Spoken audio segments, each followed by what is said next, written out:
This is Jam Nation. With Jonesy and Amanda. Mirror, Mirror. This is Todd Sampson's new show. It was 7:30 last night on Channel 10. And I'll say this, I'm not against handheld devices or internet technology or social media. It's like going back 120 years and saying, oh, I don't want a car. I don't want the automobile. But I do agree with Todd when he talks about regulation.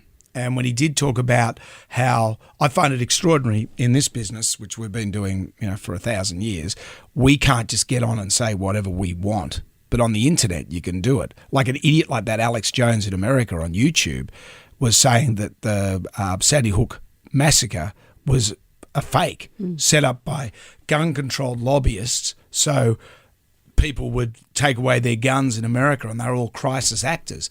And this guy, the algorithm in that media, had people that would be recommended to you. So on your YouTube, so you further and further go down a wormhole of conspiracy theories. And you think you're getting the world's news. You're not. No, you're getting a silo of more information. And more narrow information. Yeah.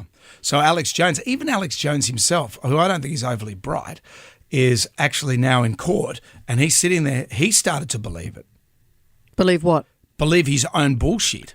He was believing that it was true because people are going, yeah, you're right. There's great responsibility in this job. I could get on and say any crazy thing. And we take that responsibility as broadcasters very seriously. It's almost selling your soul to the devil a bit. You could say, you could make up any conspiracy theory and you will get more attention than if you just are reasonable and positive. Well, we all know that controversy, this is what the Murdoch press does. We all know that controversy equals money. It's clickbait. It's people reading more, tuning in.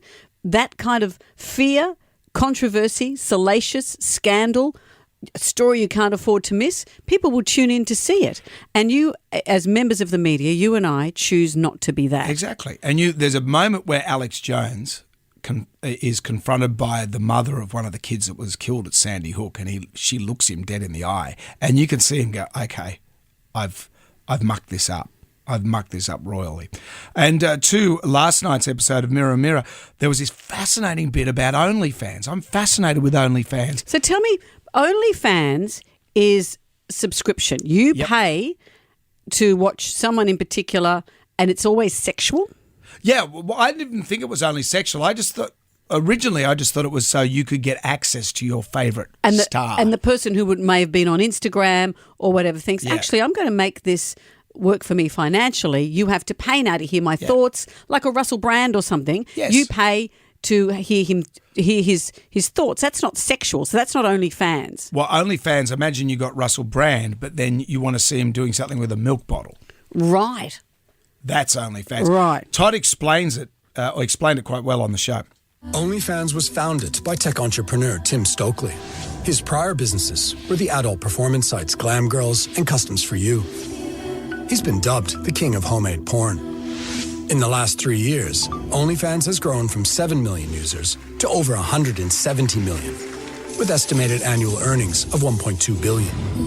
OnlyFans is social media with a paywall.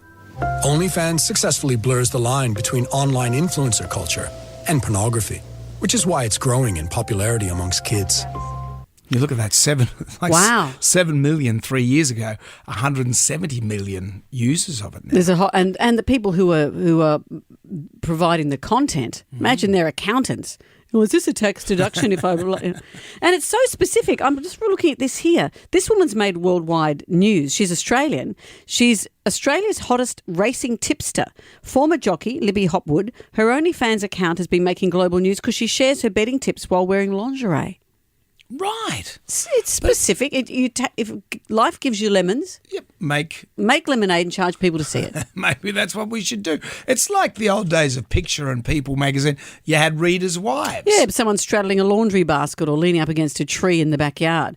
This is more crafted than that, I'm assuming. But Married at First Sight, it's interesting. A whole lot of people from Married at First Sight are on OnlyFans and probably were before they got cast. Well, the new range of Married at First Sight contestants for this round are coming from OnlyFans. So here's all those people that are complaining about the sanctity of marriage being defiled by Married at First Sight. Yeah. These guys are they're being cast already because they're not genuine people. They're online performers. Yeah, but it have to be worth your while. We should get someone from OnlyFans. Is anyone on All right. OnlyFans? Well, why are you looking at our production team? They're not on OnlyFans, though they do dress very well for their wages, I'll say that. All right, we'll try and get someone from OnlyFans. Well, maybe that's something we can Maybe look you want into. some racing tips from someone in lingerie.